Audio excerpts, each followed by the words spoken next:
Hello, Jeff Dollar here. Today's video is an interview that I did with Pastor David Hoffman. Pastor Hoffman at one time was a student at Hyles-Anderson College, the same time that I was there, 1979 to 83. I was there for an additional year to 84. He was known affectionately as the Iceman for his ability in playing basketball. We reminisce over some of the events and teachers that we had at that time. So if you have an interest in that time period, this is when Jack Hyles was still the pastor of the church. Wendell Evans was the president of the college, and some of the original teachers that were there. A lot of them were there that had eventually fallen into scandal as well. We just briefly touch on some of that. But if you have an interest in that, please stay tuned. My name is Jeff Dollar, and we have today David Hoffman from a fellow student with me at Hyles-Anderson College. I was there from 1979 to about 84, and I believe you were there about a year before me. That's not correct. If that's correct. 79 to January of 83. Also, we came in the same year then. Okay. Or yeah, I because got I came married in 79, and 2 weeks later we were in I was in school. Okay. Yeah, you had mentioned that you were an off-campus student when I Yes. was there. I started as an off-campus student, and then I got married in '82, and so that's when everything's changed for me. So I've got a lot of the dorm experience that you wouldn't have, but you would have avoided a lot of that stuff. Yeah, I But think from what I've heard, it's kind of nice. yeah, it was kind of wild, and I heard it got worse. I watched some podcasts by some of the younger guys after Dr. Howes had passed away and Jack Scopp took over, and some of the stuff that went on. I mean, it apparently kind of snowballed. But Oh, just going over some of the memories maybe that stick out for you. I know that they called you the Iceman. Is that correct for the yeah. sports? Yeah, and they had the intramural basketball, and the first year I was put on a team, and there were two games during that year that I won it in the last second. One was, I think, Okay. a line, one was a shot, and so then Jerry Scott started calling me the Iceman, and then the next 2 years I actually coached. So I had the team coach played, and then you could reserve two players, and I reserved Tim Coleman and Keith Feemeister. So us three hung it together for the next Okay. years and did very well. Okay. Yeah, I was going through the yearbooks. I've got them here, but take me a little while to dig everything back up. But I saw the year that you I think you guys won the championship. The Pulsating Pistons, I think, is what you were Yeah, called. You won yeah, the championship. yeah. We Now, won it 2 out of 3 years, okay. and almost won it the middle year, but somebody didn't call it traveling. But okay, that's how it Oh, goes. okay. Was that Ken Smith? No, it's somebody else. Okay. Wasn't a big deal. I think I had to take like a 35-foot shot in the last second, and it just came up short. Okay. That's quite a shot. I never got into basketball. I was in the softball for 1 year after I got married. I coached with the Pirates. I forget what year it was. It might have been '83 or '84. We left in '84. But I remember Jerry Scott telling me who to try to get on the team. And I got some of the really good guys, but they never showed up for the games, for practice. Oh, They were busy with everything else. One was a singer, and one was involved in other things, and so we didn't do that great. yeah. It was a I would very have liked to play frustrating year. softball, but I was working on a farm with my dad. So during May, we had to be in the field. Okay. Now, maybe we can go over some of the memories that, and then maybe come to some conclusions, as to what direction that we went, in between. But do you remember anything about? I know we know what happened in between since we left, the scandals and all of that. Do you remember anything that might have given you any idea about what was actually going on behind the scenes there? Well, really, my wife and I were very green. We'd both were raised in a Bible church, which was dispensational, but we were very green and we were very naive. And we just, my intention was to go to school, learn how to be a better Christian, learn how to win some souls, and then go back into farming. That's what my intent was. And then the Lord just kind of moved my heart. And then we just really jumped in, both my wife and I. We worked with Chicago teenagers. So our Sunday was morning to night.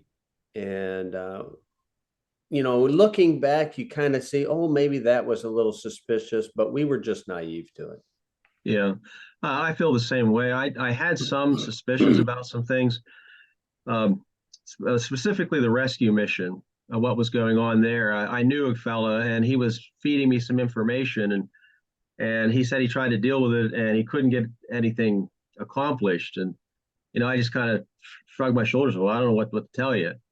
But then after I saw the articles that came out, I realized there was things going on there that I didn't know.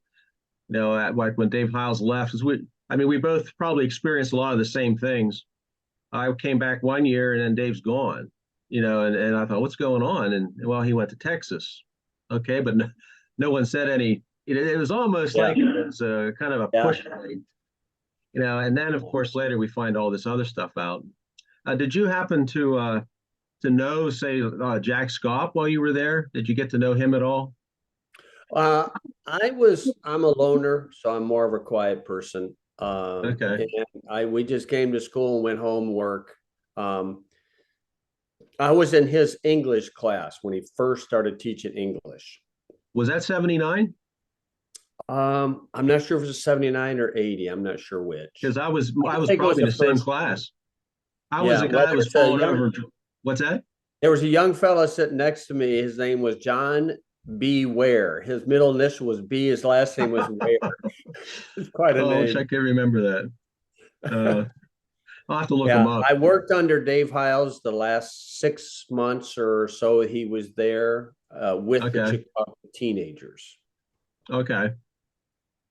And then I just knew he left, and I had not a clue what was going on. Yeah, and you had mentioned that you had an offer to go with him to Texas. Yeah, that was after we left school in January of '83. Went to Cornerstone Baptist Church in Colorado Springs, Colorado, Hmm. and I hosted a one-day youth rally and had Dave Hyles preach it. And then back then, you remember when they had a little rat tail coming in the back? Yeah, yeah. He actually had one. Dave Hyles did. Dave Hyles did. It really made the preacher mad. And then he called me about 6 months later in the summer and asked if I'd come work for him. And I said, I just moved here in January. I don't think that'd be ethical. Okay.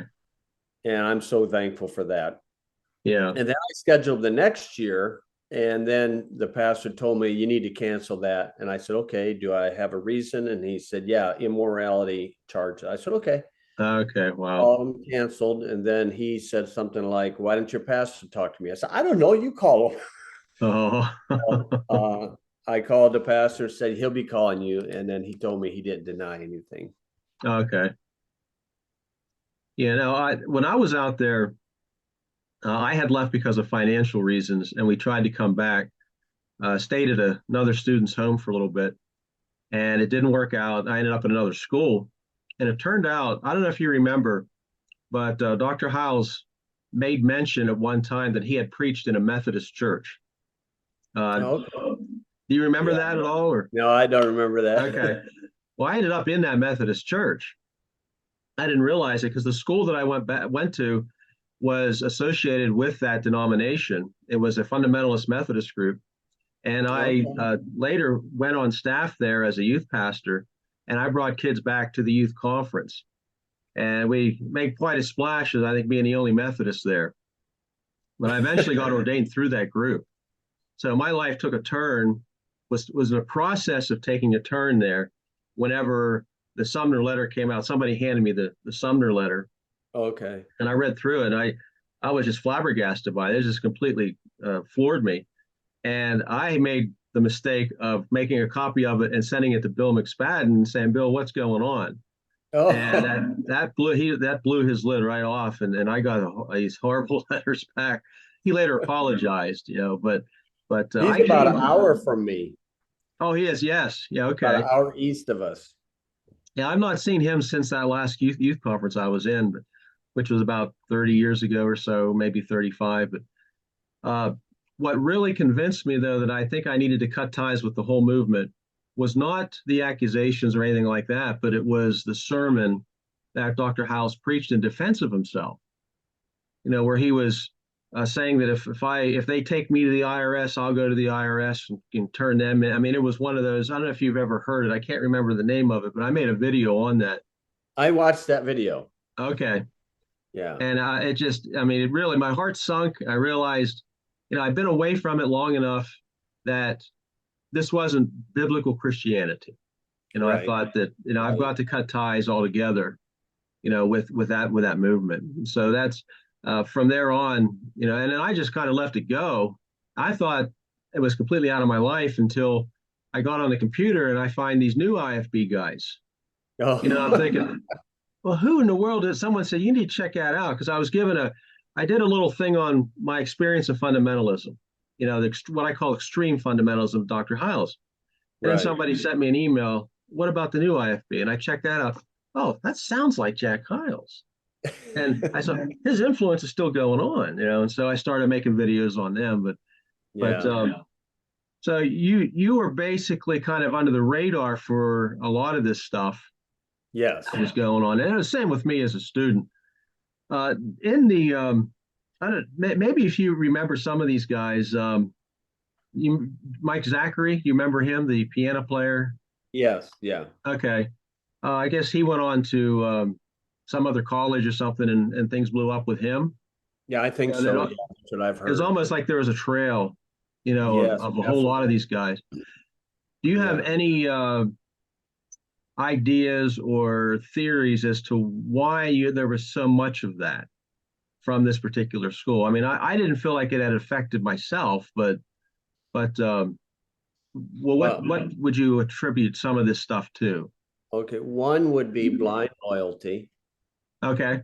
is which they demanded, suggested, guilted, manipulated. Mm-hmm. And that was one thing I never bit into, being raised on a farm. And then the other is when Jesus told the apostles, the Gentiles like to lord it over you. That's how the Gentiles rule. Mm-hmm. They lord it over you. And so this is the mindset of Gentiles. And that's where they came up with pastoral authority, being Okay. pretty harsh with people. And then the Lord told the apostles, he said, but I got something different. You are to serve. Right. And so when they get that strong leadership with the fundies, the fundamentalists, the Mm-hmm. people like that, it goes to their head.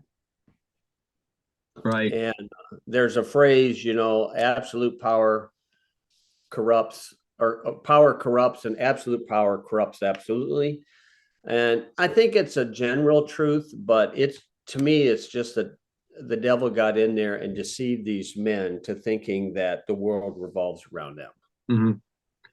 Yeah, I've noticed that after being out of it, and looking back into it, I can't participate in anything like that. And looking Right. back also in the worship, what they Yeah. called the word. Well, they didn't even call it worship, but what was going on there, I didn't feel like the Christ was being exalted. I felt like that Right. it's more of a man-centered kind of a thing.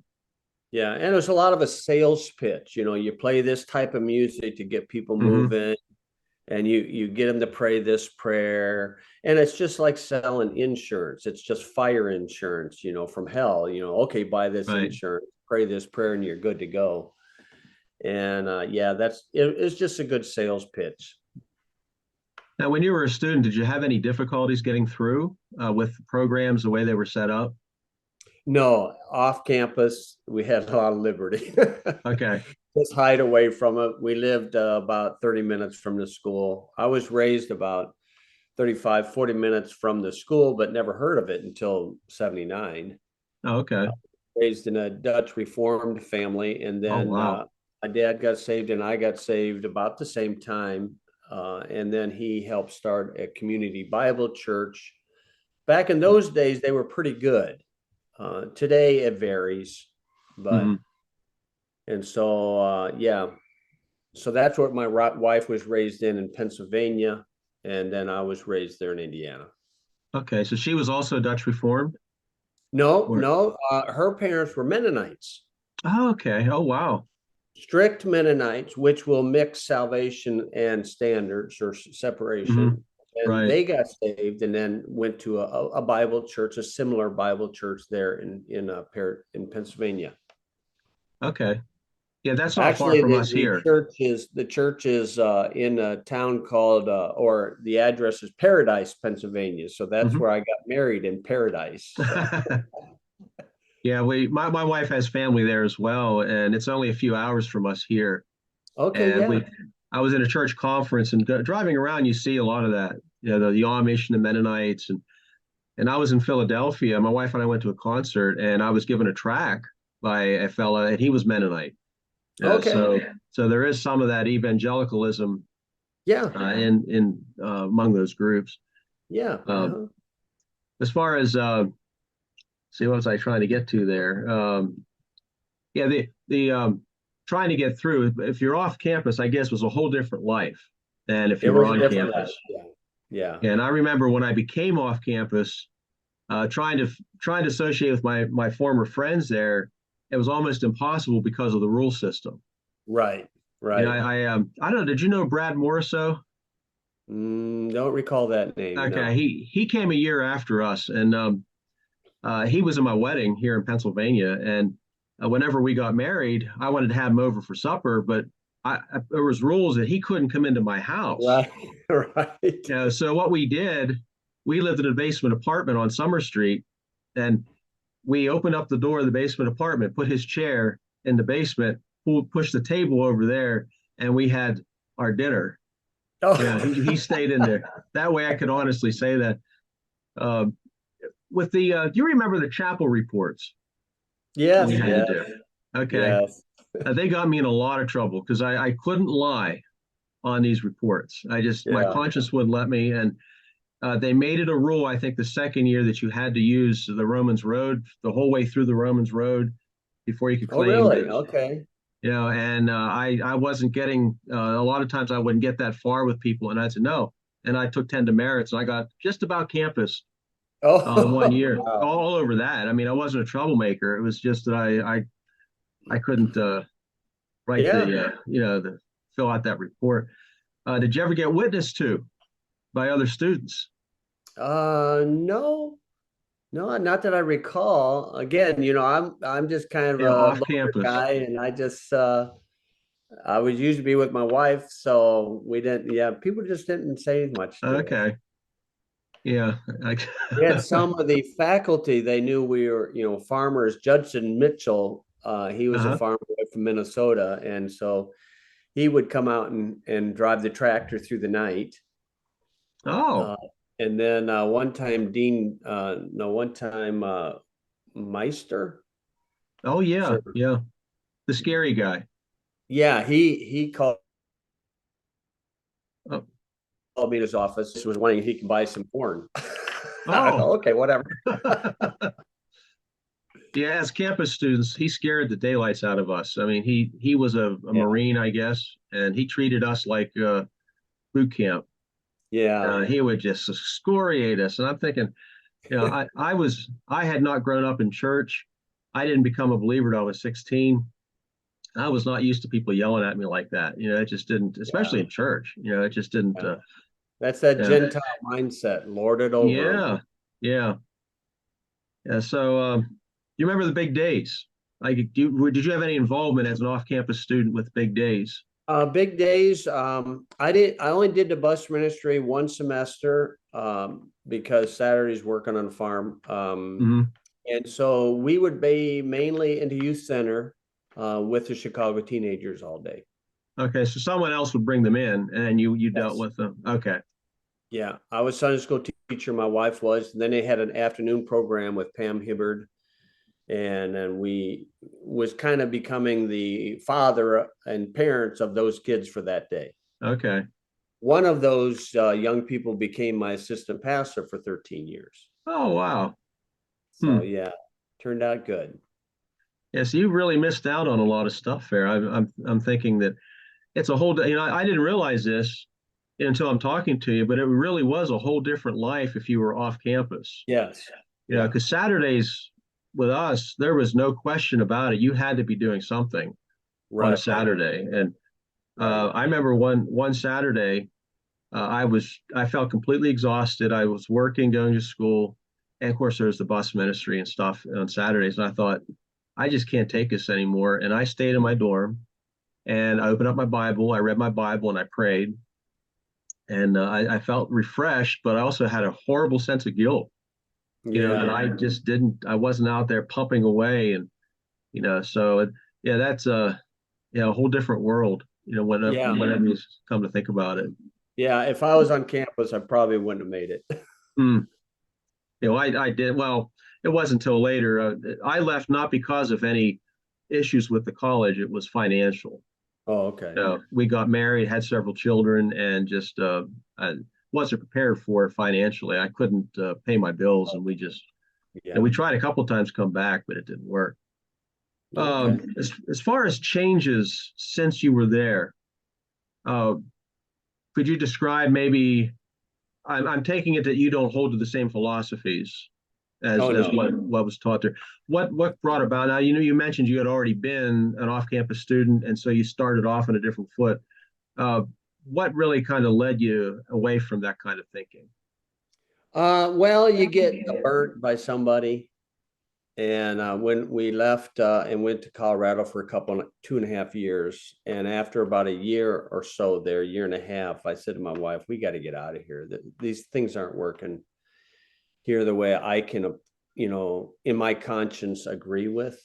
Mm-hmm. And so we just waited on the Lord, and 2.5 years later, we left. And that church, when you leave, you always leave bad. We watched 9 staff families leave all bad. No matter how good you try to be, you're always blackballed. Oh wow. And so then when we came back, I came back in the area and farmed with my dad for a couple of years. And I was licking my wounds, and Mm-hmm. offended. But the Lord in his grace just say, hey, don't you remember this passage? Great peace have they which love thy law, and nothing shall offend them. Hmm. Oh, yeah, yeah, yeah. So you must not love my law enough, son. You need to get in it. And so Hmm. then I just got in it, and then 2 years here, and then became a pastor of a little church south of us, about 30 miles. Okay. And then slowly made a transition from the fundamentalist viewpoint. I call it a fundamentalist viewpoint to a Bible believer. Okay. So you would see there's a distinction between the two Yes. for fundamentalism. Now, I noticed that I was kind of thrown from that world, that fundamentalist world, into what they would call evangelical. Right. They were fundamentalists, but they weren't all Hyles Baptist fundamentalists. I don't know any other ones Right. that were at this school. And I had to deal with a guy that had shoulder length hair, kind of like. And I went to school with him. I went to high school. He looked almost like the guy that they just excoriated. I don't know if you saw uh, Oh, the kind of. hippie that was there with the Oh, man. creation seminar. He kind of looked like Politics. him. Just I had to deal ridiculous. with Methodists and Calvinists and I mean and the whole. I mean we had everybody there, and I was totally unprepared for that because I knew exactly what I believed. I knew why I believed it. And then I'm thrown into this. So what's your position on baptism? Are you settled on? Oh yeah, I'm settled on baptism. Yeah. Well, now I'm a Methodist. Yeah. So yeah.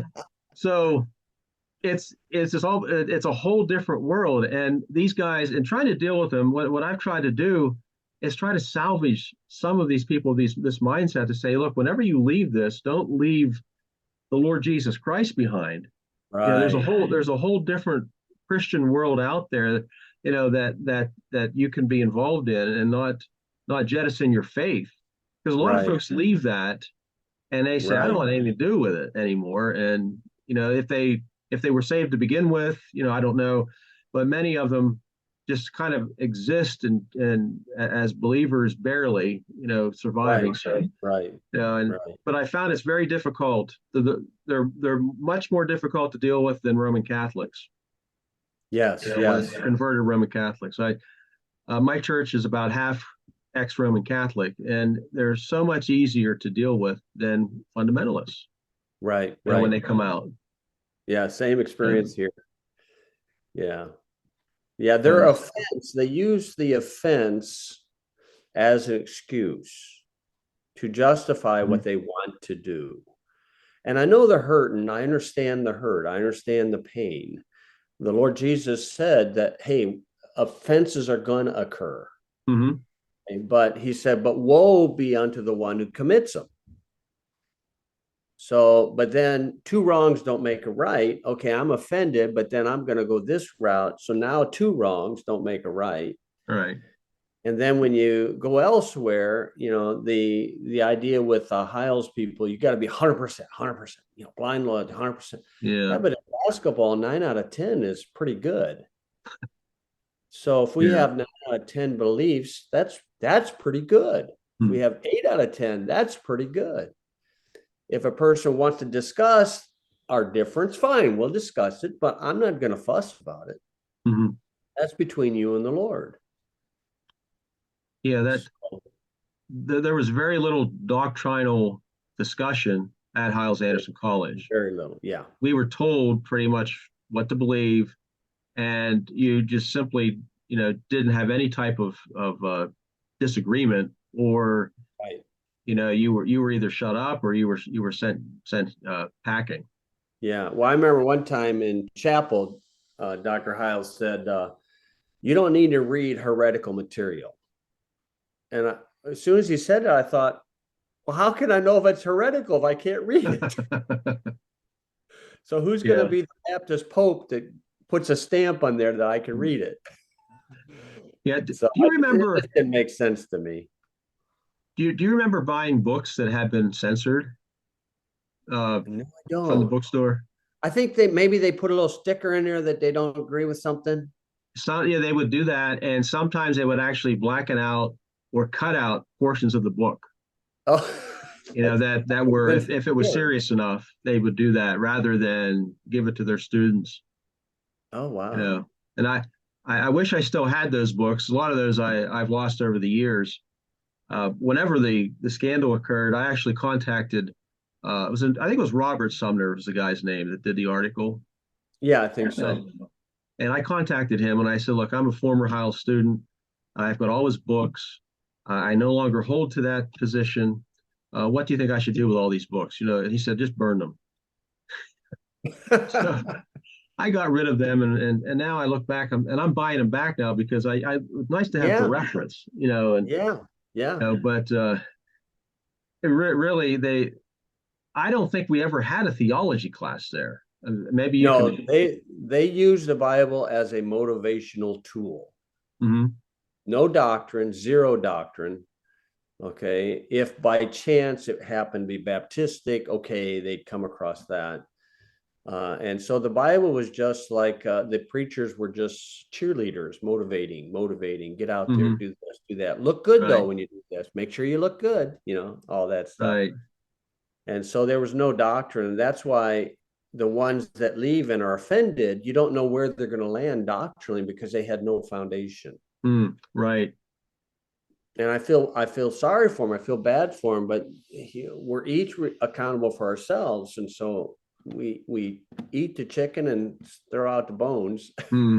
Right. And I mean, most of us have went to a public school. And so we didn't agree with everything in a public school, but we didn't throw everything out either. Right.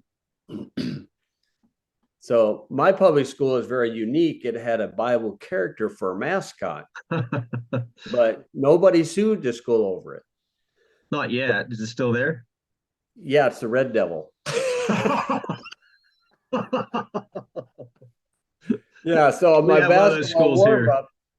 basketball warm-ups had flames on the bottom. They had flames and everything. The flames of hell. Oblivious to it. Yeah, no complaints about the devil. Yeah. I thought maybe it might have been somebody like Moses or Elijah, or something. Yeah. I don't really show that to people. Yeah. Oh, well.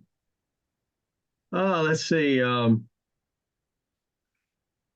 Let's see. I remember one time in Okay. class, Joe Combs was teaching, and Oh, he was teaching about the resurrection. And then he used corn as an example, and he asked the students, how many ears of corn are in a stalk of corn? And I raised my hand and said, one, because I was raised on a farm. And he said, you dumb cities. Like, you don't know anything. And Tim Coleman was sitting in front of me. He said, I just walked down the cornfield and there was only one ear per stalk. I said, yeah, that's normal. Once in a while you get a second, but only one. okay. See, speaking of Joe Combs, Yeah. um, I don't know if you happen to see the interview I did with the radio fellow that he's in my denomination from Kingsport, Tennessee. Parts of it. Yeah. Okay. And I had forgotten. I went down for the church conference that year. I had forgotten that Joe Combs went to Kingsport as a pastor. And I got talking to this fella, and he said, I know Joe Combs. I said, what? He filled me in on all that stuff that had happened. And to me, looking back, I thought, well, Joe Combs would have been one of the guys that seemed pretty stable. Jack Scopp seemed pretty stable. I'm thinking that was a mess, and a mess. Yeah. And as far, I don't know what's going on now there. I mean, I see things on the internet and things, but it seems like they have somewhat calmed things down in some ways. I think so. I think Brother Wilkinson's a good man. He's got a difficult job. Of course, anything would be a step up, even a woman pastor. Oh, yeah. But he's trying to. He's got some Heil loyalists that need to open up their eyes. But that's his call. I'm glad it's not me. I've got two churches taken care of, so that's good enough. Yeah, I made a video on that last incident, and I was getting some comments on that. No, actually, I was commenting on somebody else's video. I made the comment that guy is in such a difficult position. Oh, yeah. No pastor in his right mind would want that. I mean, you have the mega church thing, a nice big church and all that. But I mean, I wouldn't trade that for what I have here. I've got about 50 folks that attend. I wouldn't trade this for that for anything. Oh, they could pay me $1 million a year. No, nope. Yeah. I like where I am. Yeah. Really, I think one thing about the teaching that we get there, you have to relearn a lot of stuff when you leave. Right. I had to learn how to deal with people. That as an actual pastor, and I didn't do. I mean, I pastored as a youth pastor for a while, assistant pastor. And then I ended up in just a church for about 10 years. I was on the church board. I was not pastoring. I would teach, once in a while. Then I returned to the pastorate about 12 years ago, I think now. Okay. You have to relearn everything. Yeah. Did you have Les Smith for starting a New Testament church? Okay, yeah, I did too. Yeah. Preaching class, but yeah. Okay. I had him for starting a New Testament church.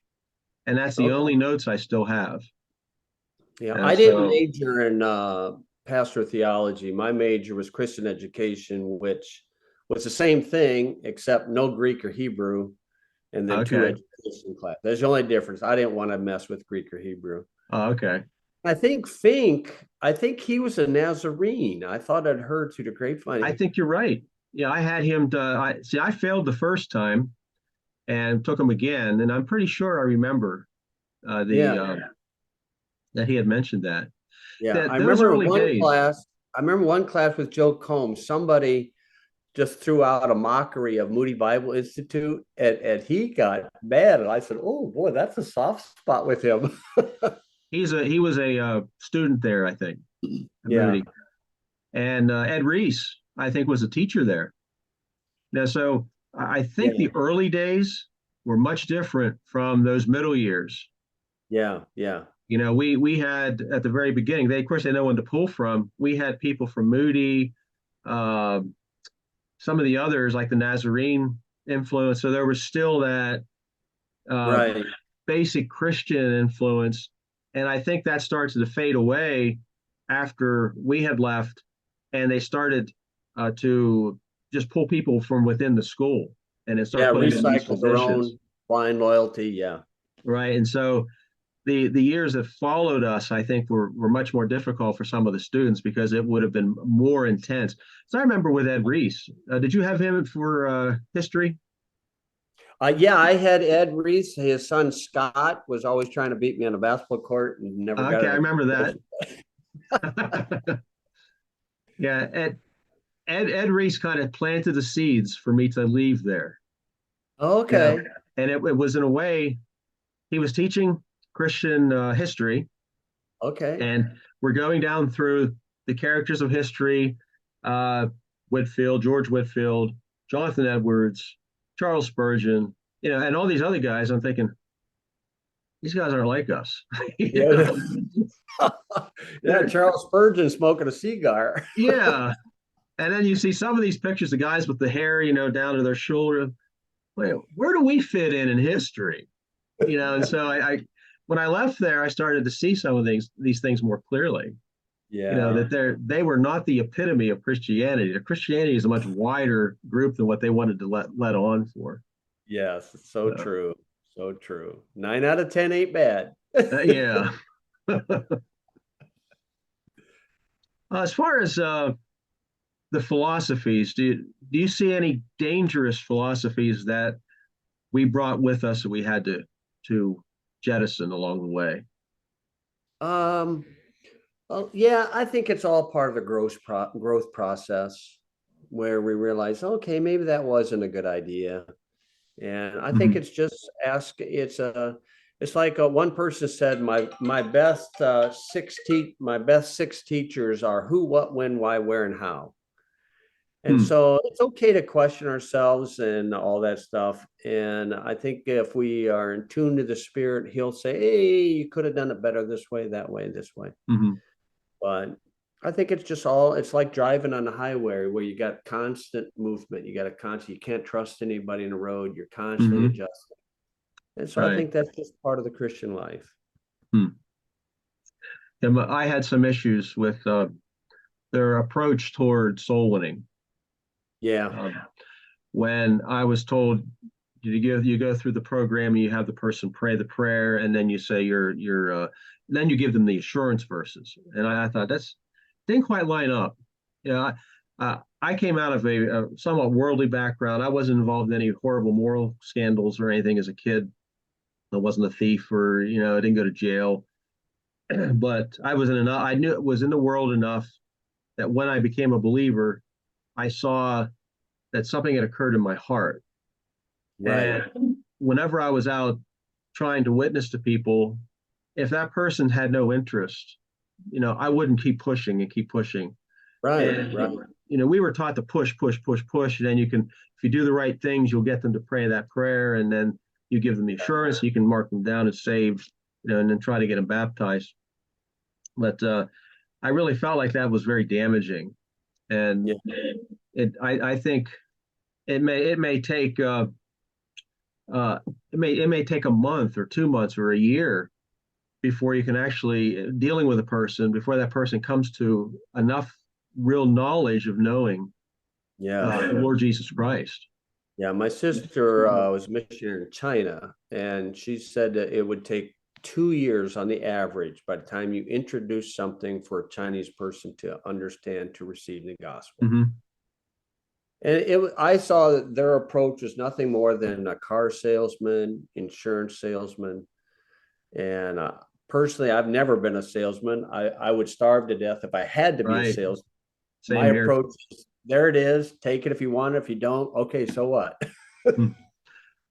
Do you remember one of the books we had, Personal Evangelism, or was it Massive? It wasn't called Mass Evangelism. Johnny Pope preached or taught the one. George Godfrey taught the other. One of those classes, I'm thinking, one of the required books to read was How to Win Friends and Influence People by was it Dale Carnegie? Dale Carnegie, yeah. Okay, did you have to read that one? Do you Yeah, I remember remember that? that. Yeah. Okay. Yeah. And I just did not feel comfortable with that. You know, I mean, I went through the program. I didn't give any trouble to anybody when I was there. I went through the program. I obeyed the rules for the most part, you know, but I just never really would fit in, you know, Right. and I couldn't figure out why. But until I got out of there, and then looking back, you know, when you're older, you look back. I mean, I'm in my 60s now, so I look back and I'm thinking, you know, as a kid, I can see now what was going on there, Right. you know, Right. and they didn't quite convince me enough to become part of my mother. My mother was hilarious. Uh, she was okay with me going to the college. We went to a real strong IFB church, and they promoted. You know, they went to pastor school and the youth conferences. She was never on board with everything. She came to the campus, and she called them hack pods. You know, so Mom, what do you mean? And she said was the invasion of the body snatchers. Oh, a lot of Yeah, wisdom there. yeah, where they would take the body and they would put it in a pot and it would come out looking the same, but it was a whole different being. And they were walking around, you know, as controlled being. Yeah, I guess you're right now. Well, my mom's been gone for a while now, but yeah, I think she had something there. Yeah. Well, my dad was praying for me a lot. You know, he saw the good of it, but he saw the elitist attitude that these people Mm-hmm. had. And so, yeah, thank the Lord for good parents. Amen. Yeah, it was the Marine Corps of fundamentalism. If you remember that, Right. Right. you know. Yeah. So when we got out of there, we could we were that notch above all of the other fundamentalists. Yeah. Yep. Yeah. Um, Anything else that you can think of there, Dave, that you might want to bring up? That any advice to people, perhaps or someone who might be considering getting involved in this type of fundamentalism, or if someone's leaving this style of Oh, fundamentalism. yeah. Well, I have a message I teach why I'm not a fundamentalist. Now, in sports, you do know your fundamentals, but the great athletes sometimes will step outside of them. Hmm. And I think who decides what are the fundamentals? And so to me, you're limiting God. And in Psalm 147:5, he says that his understanding is infinite. So he might have something outside of this that we can use to draw closer to him. So I just look at it as a part of growth, and the offenses that people endured are tragic. And I feel bad for them. But the overreaction is some of these people, when they just focus on the scandals, then, okay, what do? They're going to give up Christianity. I'm going to be an Hmm. atheist. Well, look at the atheist world. How do they treat people? You know, I mean, Stalin was an atheist and he killed 50 million. So you're going to accept that also? It's just part of growth in life, and you try to overcome it. We had a case in the one church. Okay, I've been at a little church in Rensselaer for 36 years now, I think, 87. And I've been pastoring two churches for 26. So Hmm. one's at Lowell, they're about 30, 40, 45, 35 minutes apart. So I run all their services. Hmm. And at the one church we had, and I was getting suspicious of a dad. And man, to charge somebody with pedophilia, that's, man, you Oh gotta have wow. you Hmm. gotta have the facts. And I was getting suspicious and just praying, Lord, please show something. Well, finally it came out. Okay. And we acted. Okay. I had to tell the dad what happened to his daughter with this man. I said, what are you going to do? He said, I'm going to Oh. police. I said, good. We'll be with you. Hmm. So we just acted on it. And the victims we helped. In fact, the victims, the girls, many of them were in church. And so we helped them through it. Their dad is in jail. And then we just moved forward. Okay. And so we just did I believe the right thing, took care of it, didn't cover anything up, Hmm. move forward, and then just try to help the folks recover. Hmm. Where The other videos where you see them online, man, that's all they talk about. That's all they talk about. And then they talk about, oh, the scandals of perversions. Well, the Bible tells us this stuff. I mean, look at Samuel. He was around Hophni and Phineas. I don't think those were fine youth directors. Right. Yeah. Yeah. My wife and I were just talking about that. How in And the world did he get out of that? You know, the way. amazing. And the Lord himself. I mean, they said about the Lord, can any good thing come out of Nazareth? Are you kidding me? Mhm. So these things happen, and they're tragic when they happen. But if we can just use that as a stepping stone rather than a stumbling block, and so that we could help, because there are victims everywhere. Mhm. And so we can reach and help these people. And, you know, my wife and I were dealing with something, we have been for 14 years, a very difficult situation. And God has used it to help us help other married couples dealing with narcissists and Mhm. psychopaths. I mean, that's what they, you know, from my experience with the Hiles and Scott and Combs, these guys were narcissists and psychopaths. Mhm. Somewhere along the line, they just really, they allowed open doors for these spirits just to influence them. Mhm. And if people don't recognize that, then, you know, we can use the offense as my little trophy that I'm going to keep to the day I die. And we got to overcome those things. As hard as it is Yeah. for the, it's so difficult. I'm not belittling anybody's offense. An offense is a grave thing to that person. But if you go in other denominations, you're going to see it there. You're going to see it there. The Catholic Church, the atheists, Mhm. you know, the secular, the politics. Sadly, Human it's nature. everywhere. Yeah. Dealing with fallen people. Yes. Yeah. I deal with a very person close to me who has horrible, horrible experiences like that, and uh, this person views it as Romans 8:28.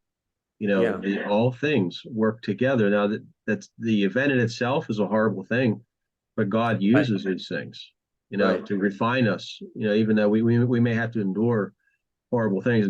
One thing I wanted to point out, I think if we could say what was the most lacking element of that whole system, that when it came to evangelism or teaching or or the Christian life, I really think it was a good understanding of the work of the Holy Spirit. You know Right. that what happens when a person is actually converted. Well, the doctrine there is well, when you're saved, you're saved forever, regardless of what happens with the rest of your life. You go on and you can go on into all kinds of horrible sin. It doesn't matter. Whereas I think the biblical doctrine is that when a person is actually converted, they now possess the very divine nature of the Holy Spirit. He's now in you. You mean to say the Holy Spirit can enter a person, there's no effects? And I think that was the hardest thing I had when I was there, not knowing the theology, but having experienced it and Yeah. seeing others. Yeah. Where is the Holy Spirit in all this? Yeah. Well, Dr. Hyles' book, Meet the Holy Spirit, is borderline charismatic. I mean, it was Okay. pretty, again, he was very weak on his doctrine, and they only approached the Bible from a practical, emotional viewpoint, no zero doctrine whatsoever. And so that was his preaching. He just yelling and screaming, motivating, get out there and do this work. And so Mm-hmm. unfortunately, those people were so busy that they didn't read their Bible. And if you remember the 6 o'clock question and answer Oh time. yeah, yeah. Oh, do you remember when he got a question he didn't like? I may have given him one of them.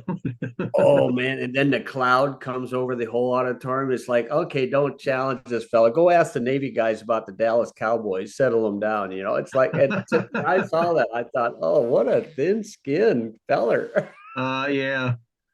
I asked him a question once. We had one son. I was teaching him always say yes sir, no sir. You know how we were told to do. And Yeah. I said because I have to deal. Well, I was working in Chicago, and I said there's guys I work with. They don't want me to talk that way to them. How do you deal with that? He said, well, Said, just do what you're taught. Call them yes sir. Well, they don't like it. And then the reason we actually left there the first time, one of the reasons I had the issues with the finances, but another one, I think it was the kind of the icing or the cherry on top of everything, was I had a boy, my oldest, would go into the nursery and he would get these respiratory diseases. I went to Dr. Streeter. I said, Dr. Streeter, what do I do? I said, well, you got to take him out of the nursery. Okay. Well, you know what that meant. Well, I couldn't have in the auditorium. So, well, they have these TVs and everything now, so we go up and to hide into a corner and he would make a noise and everyone look at me. Yeah. We find someplace else. So I went to Dr. Hyles, and one of those, you line up Sunday nights, I think. And my wife and we said, Dr. Hyles, what do we do? Said Dr. Streeter said that we can't put him in the nursery. But if I don't, we don't go to church. So what do we do? He said, well, and this is, we walked in and he's kind of shaking my hand and kind of leading me back out the door while he's saying this. He said, listen to your doctor. Oh, okay, thank you, Dr. House. And so my wife and I looked at each other and said, well, that means we go home. We're going back to Pennsylvania. I can't go to church. And all this mighty wisdom, that we were told is there. He was just a person. He was a human being like everybody else. He wasn't some god, but we thought he was. Yeah. Yeah. That's fun. So, but well, let's see. If there's anything else I wanted to bring up regarding this is one other thing. You mentioned about the fundamentals.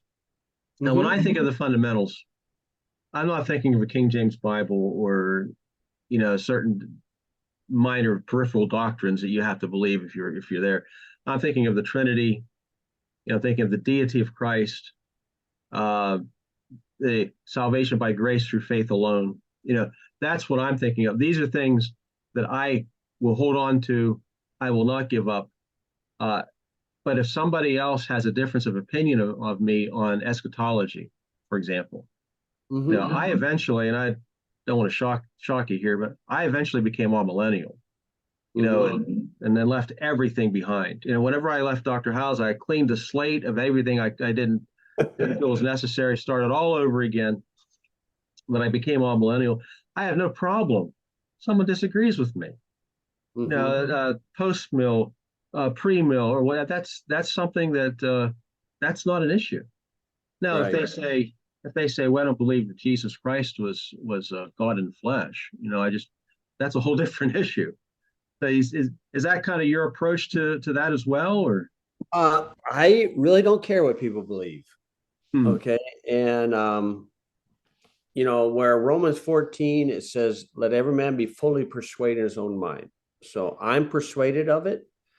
And then in Mark 9 it says, "Have salt in yourselves, but have peace with one another." So I have my salt, I have my beliefs, my convictions, and I'll give them behind the pulpit.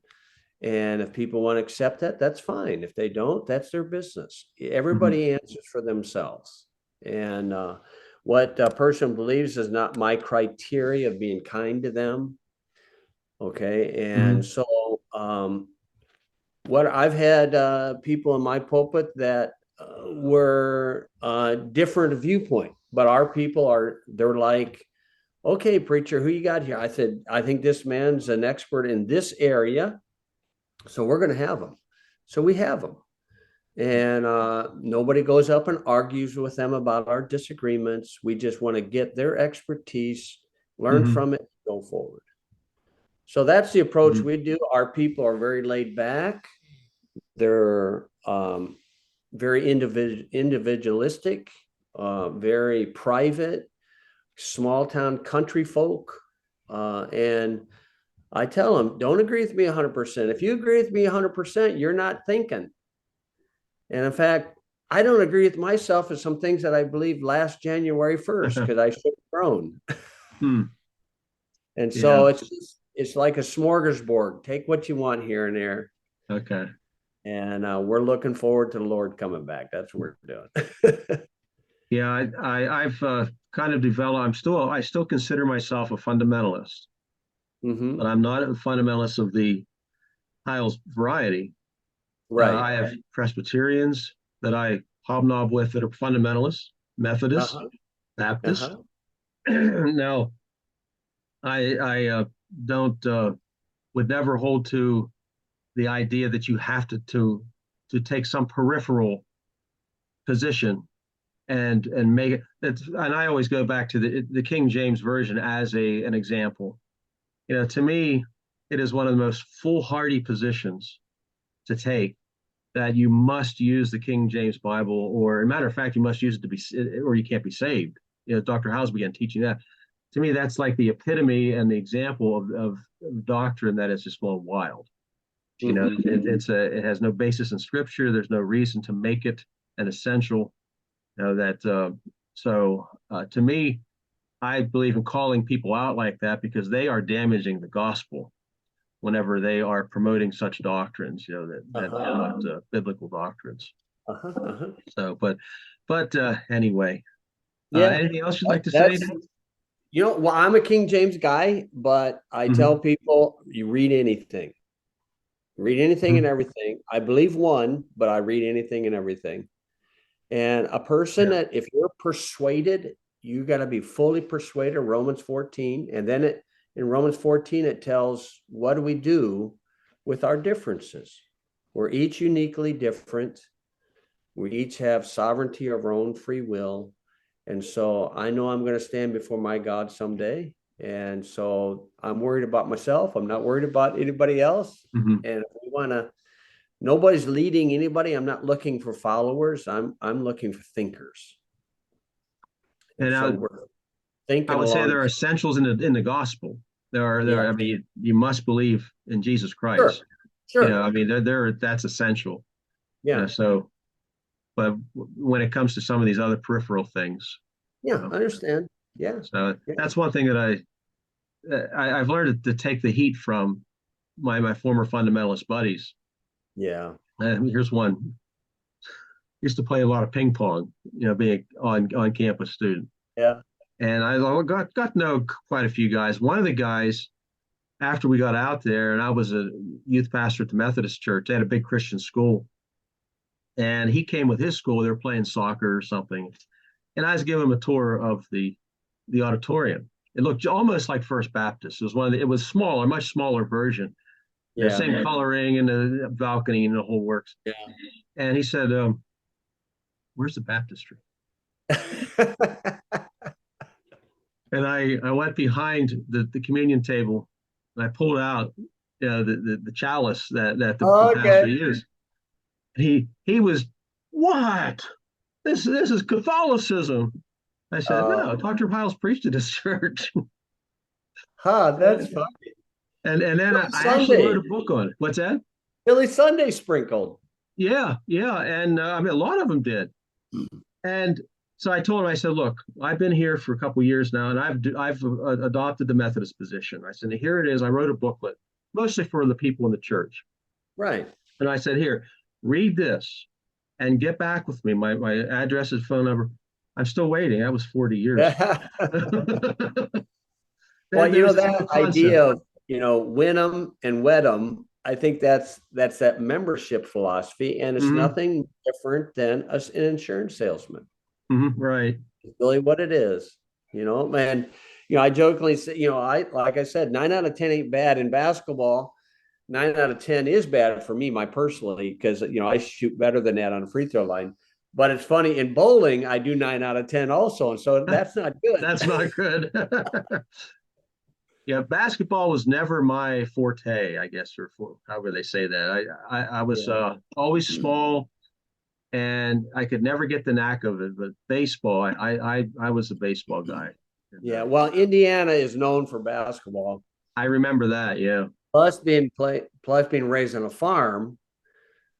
See, football is harvest time, baseball is planting time. So farm kids gravitate towards basketball. Basketball, okay, yeah. That's just how it is. And I was short growing up. They called me Pee Wee. Okay. the big guys have to have us short guys pass it to them, and if they're no good, then I don't pass it to them. Oh, okay. So, Yeah. but yeah, I grew like 3 inches after high school, so I was a late Okay. bloomer. Yeah, I So got stopped at 5'8". I'm oh, just okay, average, just yeah, average. yeah, So, yeah. but well, it's very nice talking to you, Dave. If you have anything else you'd like to add before we No, go, or I'm no, I'm fine. I just, I hurt for the people that have been offended by, the situations there. I was one of them, not terribly like the ones that are personal victims. And Mhm. I just pray that they can use it as a stepping stone rather than a stumbling block. Yeah, same here.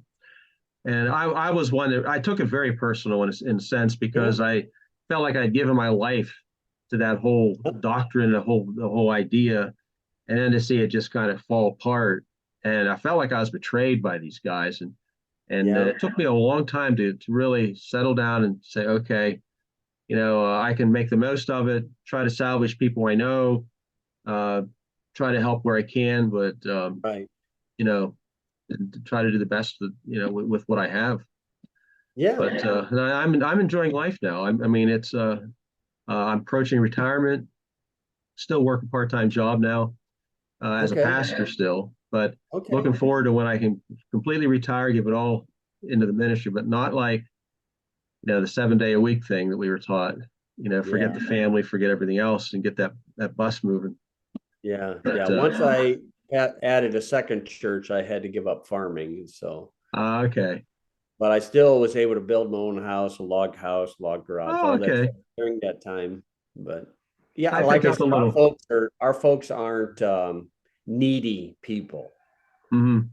If they Yeah, I cut think you if they're free, taught right, you yeah. don't need to be cajoling them back into church. I Yeah. picked up beekeeping and So chickens. did I.